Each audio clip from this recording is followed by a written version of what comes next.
ready? So, we have the legendary Kimani Peter, founder, creator of LOUD.Army, and all that, owner, hosts a lot of like unsanctioned shows and all that. It's definitely like a story right now. I appreciate that, man. I appreciate that intro. Sure. So, when did you start like creating like this platform and all that? Like, how did that come about? Oh, a very long time ago. And initially in 2015. I was kind of inspired by Instagram because a lot of people were saying Instagram is death of photography, but for me, I was like, actually, it means that a lot of more people could be photographers, so that means we can see the best photography, whereas before, there was a lot of barriers. So the best photographer, might not have been able to afford the best camera or before to put their photography in galleries. So we never really got to see the best photographer, right? So I just thought about other platforms that do that, and I felt like I felt like SoundCloud was coming very close to that, but didn't quite live up to that expectation that I had for it. So I wanted to see that platform, and it wasn't there, so I decided to create it. I wanted a platform that, oh shoot, my bad, the mic's up here. I wanted a platform that liberated artists and listeners. The best artists are at the top. It's a democracy. The people that we love to listen to, they're the ones that bubble up to the top that we can hear more of. So it's just a great platform for listeners, a great platform for artists. And it's been almost a decade and the journey's been long, but I think the need is still there. So I just keep going. And now we have a streaming service playing songs from the platform right now. This is the best songs in the city. You'll never hear anything like this on Spotify. There's no playlist that can amount to what we've done. And we're not just playlists. We're outside. We have shows. Whether you like it or not, they're unsanctioned. So, it was a long journey, but we're here. So what were like the initial goals that you had like in mind when you first started off with like this like platform that you like for like right now? Okay, well, I gotta go deep into the craze because it's been a minute. It was a long time, so I gotta really think really far back. But realistically, like my parents come from a place called Grenada. It's a small island, but you've probably heard our music before. So what that made me think is like, if Grenada, an island of under or around 100,000 people, there's more people that live out. There's more Grenadians that live outside of Grenada than they do in the actual country. If that country's music is out there at the level that it is, that you could say a lot of people can name a lot more Grenadian artists than they can like Toronto artists, which is kind of crazy because it's a fraction of the size. So I really looked at that and I was like, what's the difference? And there's gatekeepers, don't get me wrong, but there's far less gatekeepers in a market like Grenada because there's not that many eyes on such a tiny island, and that means that you actually get artists and music that's pushed by the community first. So you're hearing what the community has decided is the best music in Grenada, and there's a very strong pride of listening to Grenadian music, especially during Carnival, which is during August or whatever. And I just didn't see that here. I saw a lot of crab in the bucket mentality in Toronto, where I grew up. So I wanted to bring that mentality and that way of existing in the music space. I wanted to bring that to Toronto. Toronto at the time was very, very cliquey, very a lot of gatekeeping. It's not what you do, it's who you know. And I didn't like that. I felt like it was bad for music, and I love music. You'll see me anywhere I'm at. Even people that don't like me, if their music is good, I'm at their party. I'm telling them, yo, you're great. Keep going. So, I wanted to see more of that leadership in Toronto, and it wasn't happening from the very highest and the top and the highest of the echelon. So, I had to bring it myself.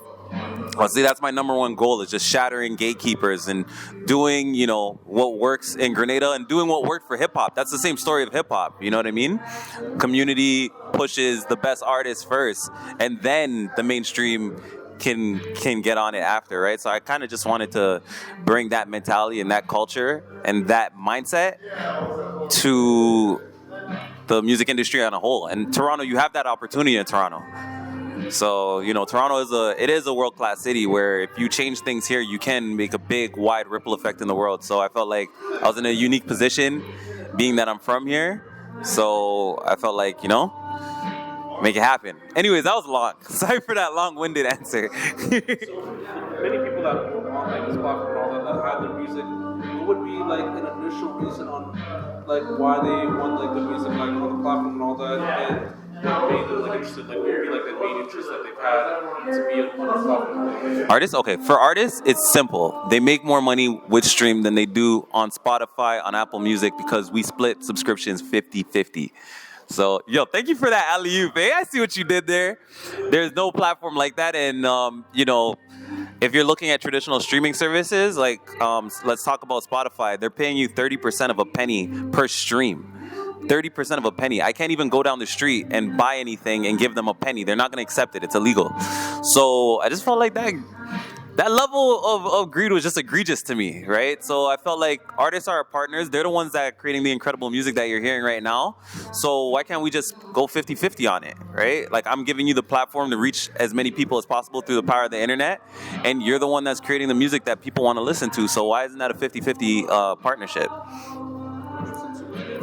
Like, what are like some like goals like 2024 that you have like modded on the platform? Right. So honestly, right now, my slogan is the LOUD.Army Empire takeover is imminent. So we're in the middle of a takeover, right? Like, that's kind of how it happens. Like, I don't know if you guys remember, but like Ja Rule was killing it, you know, in the 90s. Ja Rule was doing his thing. He was killing it. Everybody thought, oh, this is the man. He's the man. And then 50 Cent came. And the takeover was imminent, and it happened. 50 Cent probably knew about it like 5 or 10 years before, but nobody else did until it happened. So this is our takeover. 2024 is the LOUD.Army takeover, and the LOUD.Army is an army for a reason. It's not just me. I don't want people to think that this is just my platform. This is a platform I made with love for artists and creators to be liberated. So I want 2024 to be a year that every underground artist in Toronto wins. And if we could be a part of their story, if we could help them, you know, make 50%, and that leads into something that they can put back into their career and grow and blossom and blow up, that's what the takeover is. That's why it's imminent. Like, it's a formula you can't lose on. Like, it's a formula, like, how can we lose? How can we lose? Once people hear the music, they know themselves, right? So I would say that's the goal for 2024. It's like the takeover is it's unstoppable. Like, it's gonna happen. It's imminent. And if you Google what imminent means, it means it's nearby. It's close. Questions like people tap into not get outside of the creative, the artist and all that. So what do you go to spots like GTA? Oh shoot, you're doing this to me? Yo, all the places I like to eat don't treat me right. Yo, they don't do me good. They do me dirty because they know they cook that fire, and they know I'm a customer. Like, they treat me like a customer. You know what I mean? It's just like, take this shit. But I will say, I have to shout out Cafe 106. The owner, Chanel, is somebody that is just passionate about her business, passionate about her cafe. She flies to different countries to get you the best tea, the best coffee blends. So Cafe 106, which is a cafe that's kind of hidden near Weston Gold Station. So I have to shout out Cafe 106. I have to shout out Old NASA, because Caribbean music in Toronto is lacking right now. Everybody knows this. It's not a hot take. Caribbean food in Toronto is no longer made with love or inspiration. You know, it's not your grandparents or your parents cooking that up in that restaurant anymore. Somebody inherited the restaurant and they're not doing it justice, or they're trying to do every single fusion possible. Okay, there's nothing wrong with innovating, but some things are tried and true. I don't need jerk chicken pizza. I'm sorry. I don't need it. Okay, I need just the jerk chicken. You need to do it on the oil drum. Stop playing. So that's why I have to shout out All NASA, because she does it like she's bringing that love back to Caribbean music. She has a restaurant that is all Bahamas cuisine, and it's authentic. I never had Bahamas cuisine before I went to Old NASA, so it's that real shit. And it's I'm pretty sure it's the only Bahamas restaurant in Canada. So shout out to her. What else? Let me do one more. Let me think. There's a nice vegan spot that I go to on Weston 2 called V's or something like that.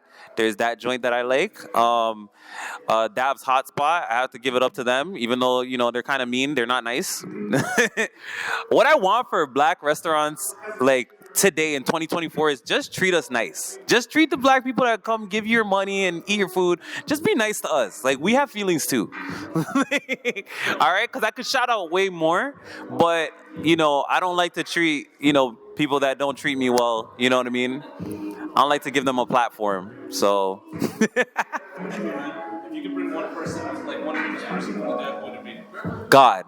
Because I heard you say that to TJ, and I was like, that's going to be my response. Like, they literally came to the top of my head. Now, what do I mean by that? Like, first of all, I am not like, well, let me not say anything contradictory, but don't guess what my beliefs are. When I say God, I mean that in a universal way. Whoever your God is dead and people worship money now, and that's a problem. So when I say God, I'm thinking about community, I'm thinking about people. When you believe in something that's bigger than you, you start to think about how you play a role in bringing up everybody around you, and that's God. Like, whatever that looks like for you, I think that's dead right now. We need to bring that back. If we can leave like one creative community behind in order to progress, like what would it be? Clout. Like leaving something behind? Clout. Let it go. You don't have fans. You have people that love your music and want to support you. Get rid of clout. Focus on what it is the mission of making music is. When people hear your music, what happens to them? Focus on that experience. What are you trying to do for people? What are you trying to, accomplish? What are you trying to make them feel? So forget about the clout that comes with if you do it successfully, and just focus on creating and having that impact that you want to make.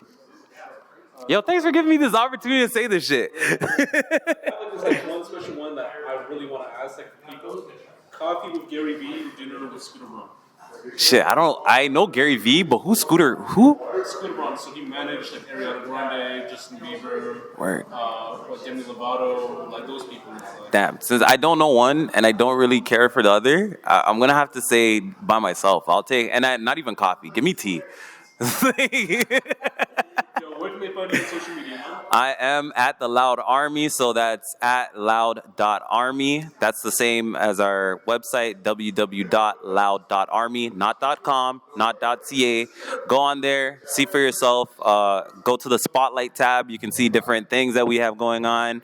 You can see Now Playing. That's all the music that's featured in our social media. You can see our top, our winter hit list, which is the top songs of the winter, and just go on there. Tell me if there's any misses. I think we have Loud Picks R&B right now too up, so just go on there, listen to the music, tell me if there's any misses, and if there's not, just give us $9, because you could be a part of the history that we're about to make right now. Just give us your $9, become a member, come to a show, rock out with us. Let's get it.